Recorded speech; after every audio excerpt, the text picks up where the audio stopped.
welcome into another edition of Bama and Bourbon with Aaron Suttles from Yay, Alabama, the Collective. I am Lance Taylor from The Next Round, right here on Yay, Alabama, or I should say RollTidePods.com. Like, subscribe, give us the thumbs up. We would appreciate that. Shared, as always, brought to you by MyBookie.ag. Code Next Round, 300% deposit bonus in the casino. 50 free spins as well when you use that code Next Round. What is your favorite table game at MyBookie.ag? I like craps. Big craps guy? Yeah. It's fun. It is fun. The energy of the crowd, it's fairly easy to play. And the odds aren't horrible. I mean, it's not blackjack odds, but the odds are pretty good. So this is Remus. We don't know anything about it. I will just read from our tasting notes here on the Remus. Very easy to get this one open, by the way. Yeah, that was probably your easiest of all time. It was. I don't know what that says about this bottle. Right. I mean, off the cuff, I don't know. We broke out the what was it, the Jim Beam Holiday, the seasonal. Yeah, with a scent of vanilla and cinnamon. My I thought it was good. Yeah, we broke it out for Thanksgiving. So let's try the Remus here. Again, tasting notes, aged for 6 years, featuring the highest amount of rye a bourbon can offer. I did have somebody over the other night, and he's like, do you not have any rye here? And I'm like, I've got rye, and I had to show him where the rye was. Like rye. So Remus highest rye bourbon, masterfully crafted to pay tribute to rye's popularity heading into Prohibition with a sweet, rich fruit, maple aroma. The taste brings robust, candied fruit notes and a lingering spicy cinnamon and saddle leather finish. Remus highest rye bourbon is a proof that might have been seen or might have been can still be. I don't know. I just butchered the fuck out of that. But anyway, what do we have here on the proof? It's only 100. 100, yeah. Okay. The first sniffs. Is that the highest you can get for a rye? The rye? I don't know.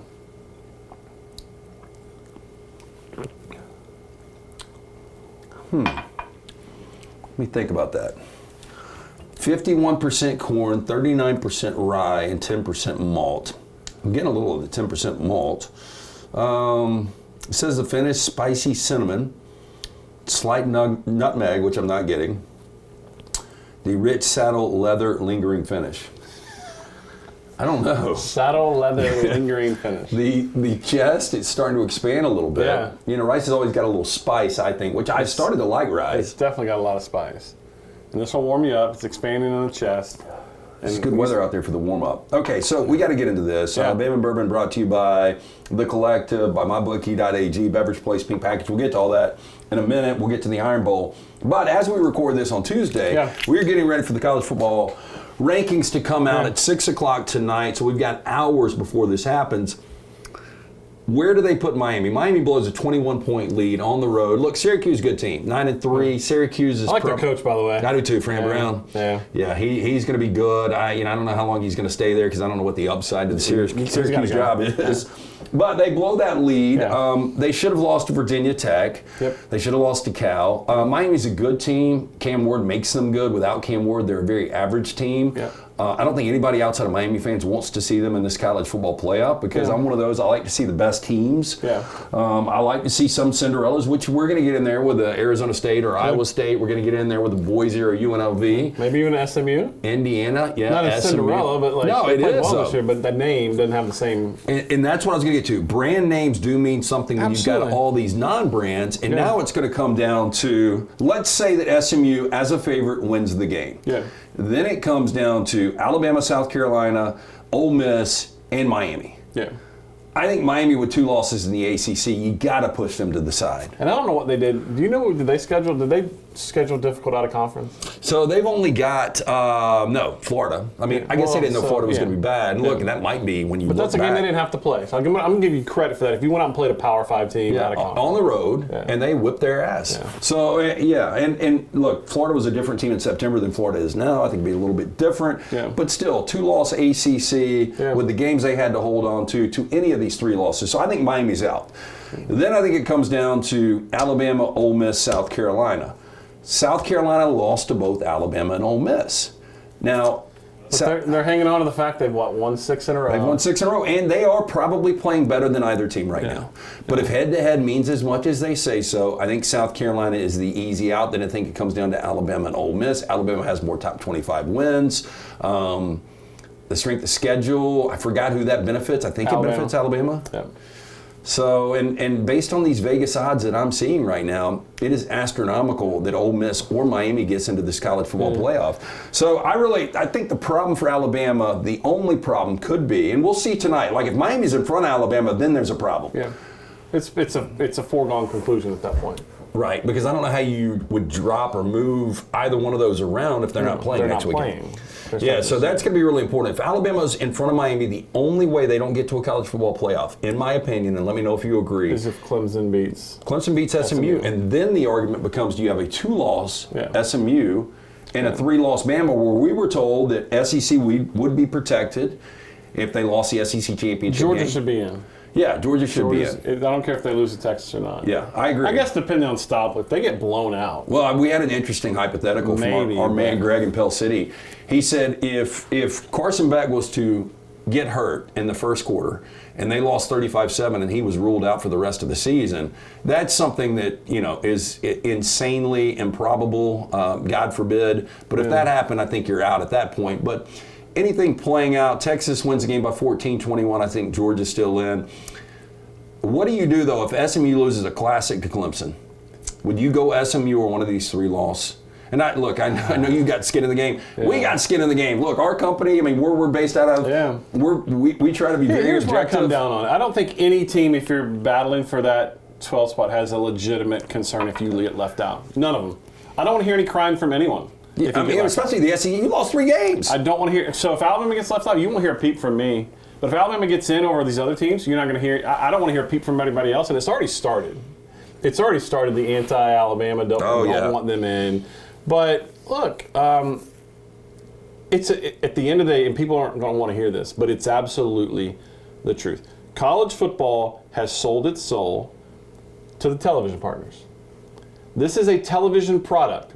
That's all this is. It is a made-for-TV television product. And when you you view it through that through that lens, you start thinking about who's going to be best for ratings.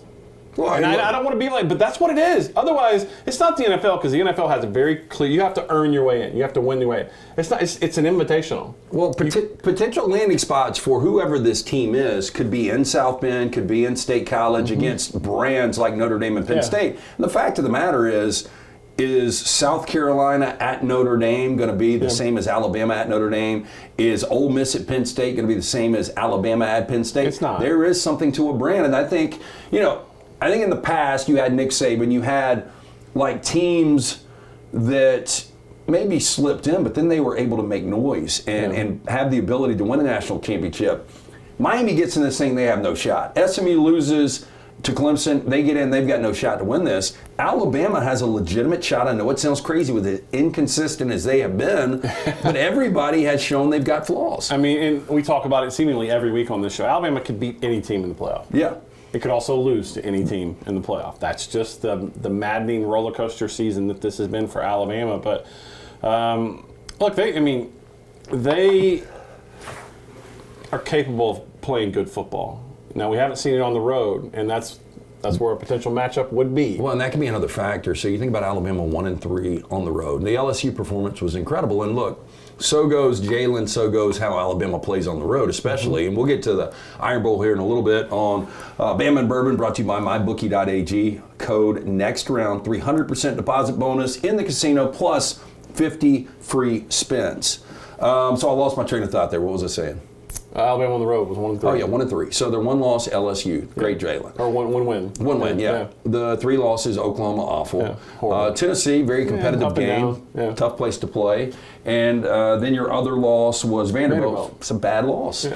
Yeah. And look, at least the offense showed up at Vanderbilt. I'm still trying to wrap my head around what happened in Norman. Yeah, it's an aberration. It's weird. And look, they didn't. If you really want to get down into brass tacks, they didn't play well versus Auburn.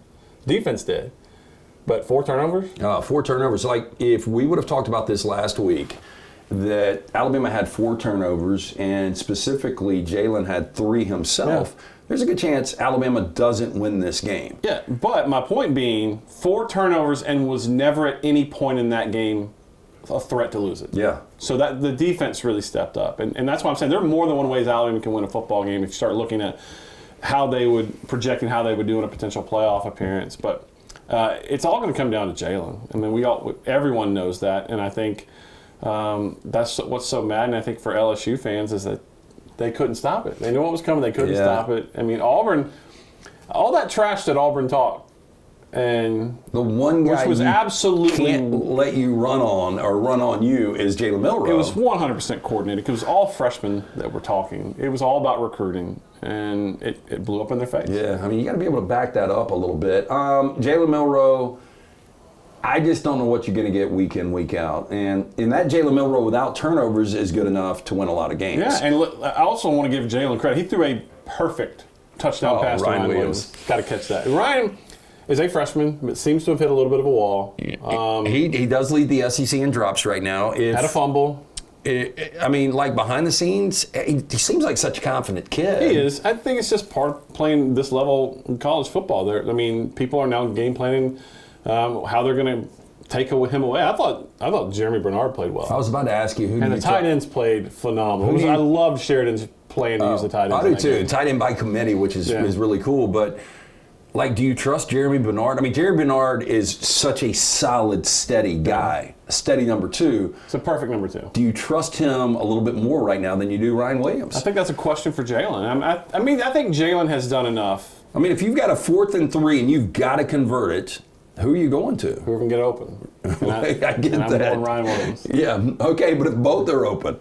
I'm going Bernard. Yeah, I would too. He's played more football. Yeah. And that's just an experience thing. Obviously, we all know that Ryan's ceiling's considerably higher than Jeremy Bernard, but Bernard makes some tough catches and runs the right routes and is where he's supposed to be. And because he's played a lot of football, he's had those reps that, quite frankly, Ryan just hasn't had because he's so young in his career. You know, we hadn't talked about this a lot, and I think based on the fact that Alabama won the game by double digits, and now the focus is really on whether or not they're going to be able to get into the college football playoff. But without Deontay Lawson, and I don't want to take anything away from that kid, I thought the adjustments they made and the personnel that came in, back to your point, I mean, this Auburn offense was, I don't want to call it hot. It was playing their best football, yeah. And I thought that Alabama, without Lawson, made the adjustments and played really well. I want to ask you this, because I don't get a chance to watch Auburn every week, and I don't know the final numbers. Did Peyton Thorne throw it nearly 40 times? Peyton Thorne threw it 41 times, Aaron. Explain that game plan to me. Well, because Jarquez had 10 carries in the first half. It was a one-possession game at half, and he had 3 in the second half. If I'm an Auburn fan, I'm looking around going, what were we doing well entering this game? Right. And who's our most dangerous offensive weapon consistently?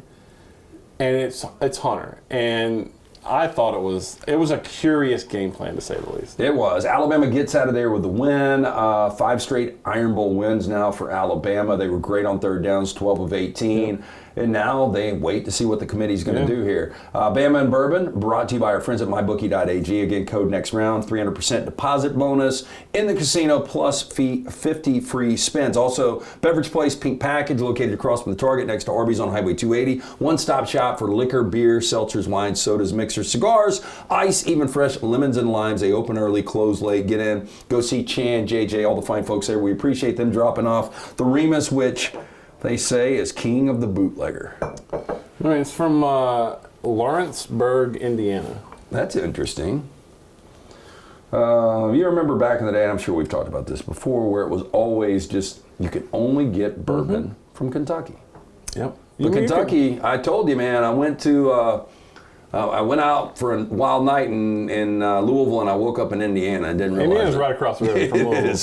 So it's not far, so still that fertile ground, right? Yeah, absolutely. So what do you think? Where are you on the Remus? Undecided? Undecided. Yeah, I am too. Yeah. We'll let it soak in a little bit more. Tell us about the collective. You guys have a big day coming up tomorrow. So we got a whole signing day show planned that we'll be doing at yay-alabama.com. Been editing video all day, so and we're going to get a 10 to 15 minute lead time on every national letter of intent that comes in. So we'll be the spot to tell you if you're worried about a certain player and if we've received their letter of intent, yay-alabama.com is your place to do it, and make sure you're joining, because we got to have those resources, because you start talking about planning the future and budgeting money here and there. And right now it's a crazy time in college sports, because you got these agents calling last minute trying to get a better deal, and it's wild. Fortunately, I don't have to deal with any of that. That's behind the scenes stuff. You know, and the unfortunate thing for these 17-year-olds, 18-year-olds, is they're not even negotiating their own deal. It's like their dad. And I'm not talking about, look, agents need to be involved, and we're talking about the astronomical amounts these kids are getting now. Yeah. But it's the dad or the uncle or whoever else that's pressing here. And a lot of times they're being given bad information from other third parties. They're just trying to leverage situations. And look, I don't blame any of them. If you can go get the money, go get the money. But I can tell you this, Alabama didn't just hand out the biggest check. It just doesn't happen. How? And not necessarily you should. I mean, there should be tradition and facilities, and a lot of different things should be part of the decision. You for the NFL. Yeah, it shouldn't be 100% just, can I get the most money? Because it needs to be, much like some of these NBA contracts, you play for that second contract.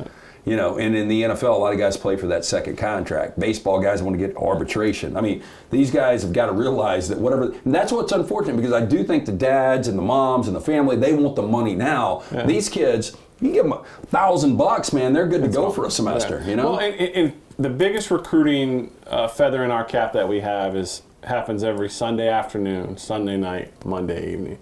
Last night on Monday Night Football, you got Patrick Surtain and Jerry Jeudy going head-to-head. Yep. And Jerry Jeudy had a huge night. You got arguably the best team in football, which features maybe the best safety in football in Brian Branch, and the best running back, arguably, in Jahmyr Gibbs. So, I mean, Alabama is everywhere, all over the NFL. And those kids, that's where they want to get to. So, I mean, Alabama can absolutely pitch. Look, we know you're talented. We're going to develop that talent, and it's been proven time and time again. So, I mean, this gets fascinating, because if Alabama's in, then everything's on the table, and, you know, the destination, where are they going, and how does the bracket set up? But if they're not in, I don't know, I haven't even looked at bowl projections. You know, but I think one of the big questions is, if they don't get into the college football playoff, have we seen Jalen Milroe play his last game in an Alabama uniform? And I think it's a fair question. Yeah, it's an excellent question. And you start thinking about, I mean, you guys have Tyler Booker on Monday. Does he play? I mean, does his agent advise him to shut it down and start getting ready? No, I'm not trying to break news. I mean, most people would look at the NHL draft projections, and Tyler's a projected first rounder, and I don't want to. He may intend to come back and play another season. Honestly, if he wants to play, it's his discretion. But if I was advising, I'd be like, well, I'm just saying he hasn't even announced an intention to go pro yet. So I'm putting. And I did find out this week when he joined us yesterday that he's got a girlfriend. He does. He's made it Instagram official. Yeah. So I'm saying, is she like sophomore, junior? Because if she is staying back in Tuscaloosa, these we saw the Caden Proctor decision. Some of that we heard was based on a girlfriend that was back. I don't know how much of that's true, but look, hey, girlfriends, they've got a serious pull, especially for guys that age. Well, there's an old adage that it's undefeated. It is. It's undefeated. But look, I can tell you this about Tyler Booker. That guy loves playing for Alabama.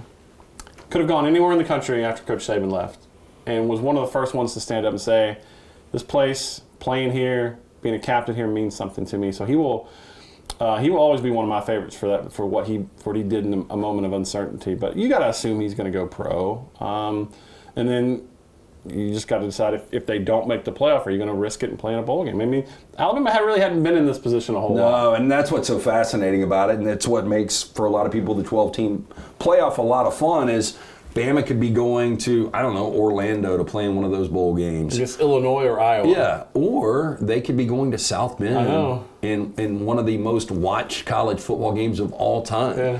So we'll know in, I don't know, less than a week, and we'll get a better idea tonight when we get the college football rankings. Okay, so Bama and Bourbon, always brought to you by Beverage Place Pink Package. Go see Chan JJ, located right off of Highway 280. I still hadn't figured this out. It sits in your chest like bourbon, but it's a real strong impression when you first take a sip in terms of both the taste and both the smell. I think that's fair. So it's Remus, king of the bootlegger, aged 6 years, featuring the highest amount of rye a bourbon can offer. Was there a movie called Uncle Remus? Why am I thinking? Every time I hear Remus, I think of Uncle. So I remember there was a Remus in Boardwalk Empire. Okay. Which he was a really interesting character. Have we talked about Landman yet? I think we did for a minute. Here's the problem with Landman. I'm addicted to it. Okay, the problem though, I tapped out of Yellowstone. It jumped the shark. I'm going to be called misogynistic for this because there's so many Beth Dutton fans. I just didn't like Beth Dutton. She drove me absolutely insane. And now you got Allie Larder, who plays Billy Bob's ex-wife, and based on the last episode, have you seen the last one? I have. Looks like she's going to be a regular. Oh, she has to be. She's one of the. She's got one of the top billings. I know, but I thought we could still see her from afar. You know who we haven't couple seen? Of minutes. Who's a huge name? Demi Moore. Demi Moore. It's weird. She's been at a track, like a college track meet, and in the pool. Yeah, in the pool, and then one dinner scene. So, like, maybe of the 4 episodes, and I would say 3 hours of screen time, 3 minutes. Tops. Yeah. So I don't know what's going on with Demi Moore, but the Allie Larder character is going to drive me insane. But Billy Bob makes up for it, so we'll see what happens there. Okay, once again, yay Alabama. Very important day tomorrow. Yeah. It's important every day because of the transfer portal. Hey, and not just tomorrow, because a week and a half, 2 weeks later, guess what happens? The transfer portal opens. I get more excited about that now. I think a lot of people do. Look, I mean, if you hate it because of the way college football always used to be, I completely understand that, 100%. But if you're a program that's in flux, you can flip your roster like that. Miami, just one player really. If you got the right quarterback. A quarterback. Look at Indiana. You could make it. I mean, you can. And if you're Alabama, you're like, okay, we're losing Tim Keenan, we're losing Tim Smith, we're losing John Marion Latham. We don't know about LT Overton in the draft yet. We're losing a lot of our upfront guys. Man, I don't know if any of the young guys we've been recruiting is ready. Guess what you can do? You go to the portal. So the portal is just as important, and it's just as important to keep the guys that you got, right? We don't see Ryan Williams go anywhere. We don't want to see somebody come and get Caden Proctor. So yeah, we got to have the resource to keep those guys and also add to and supplement your draft class. So there you go. Very important. It's not going anywhere. Jump on board if you're an Alabama fan, and make sure you check out Yay Alabama. Again, like, subscribe right here on Bama and Bourbon. We do it every single week. We'll be back next week, win or lose. As far as the college football playoff rankings for Alabama, we'll be able to lay everything out. We're going to get into basketball. Big game tomorrow night for the Chapel Tide. Hill. Yeah, man. I mean, in state, you've got Auburn going to Durham and going to Cameron. And then how good is Auburn? Oh, they're really, really, really, really good. Yeah. And Alabama's just, Mark Sears is, it's almost like, I never saw the inconsistencies last year. No, I think he's got a lot on his mind, if I had to guess. Like, you know, he's got a lot of pressure on him. He's out of eligibility. He's already tested the NBA draft scene last year, and so he knows, I think he's putting a lot of pressure on himself because he wants to get to the NBA. Yeah, I'm sure. You know, and I'm sure Nate will have the talks behind the scenes. Let it come to you. You're a great player. And, you know, at worst case, I think he gets an opportunity on a roster. And, you know, no, I should say, best case, he gets an opportunity, makes the most of it, and finds his way onto a roster. The worst case, he goes overseas and makes hundreds of thousands of dollars, gets to see the world. I mean, look, he's got a good life. He's making a living playing professional basketball somewhere. But I do think he's pressing a little bit. And I think, I haven't talked to him. That's me purely speculating. I do think he's seeing how well LeBaron Fallon's playing, Aiden Holloway, and he's like, oh, these are some young, so there's probably some competition there. But I'm sure Nate grabs him and said, hey, man, this is your team. Like, we've got a lot of great players. But the last possession at Oregon, you got to shoot the three. Got to shoot the three. I think so. I mean, there's not enough time to do it. It's just not enough time. And we're with some buddies out watching the game after the Iron Bowl, and I'm like, they asked me, what would you do? I'm like, I'm winning or losing on one shot, a three. We're a three-point shooting team. Nate's great at drawing up plays. Let's get a screen, somebody at three, and win or lose. And then they drove and didn't even get a shot. The Oregon team, surprisingly, they're athletic and long, man. That Biddle kid, man, and he's homegrown from the state of Oregon, but Dana Altman's one of those really, really good coaches. Okay, no doubt. Special thanks to all of our friends at mybookie.ag. Code next round, 300% deposit bonus in the casino, 50 free spins, beverage place, pink package, Yay Alabama. Check it all out, and don't forget about covercrimson.com. Again, you can subscribe right there. We will have news from these guys on all of National Signing Day. But special thanks again to everybody involved. You guys be safe, be careful. We'll see what happens on these college football rankings. It's going to be fascinating. We'll be back next week right here on Bama and Bourbon.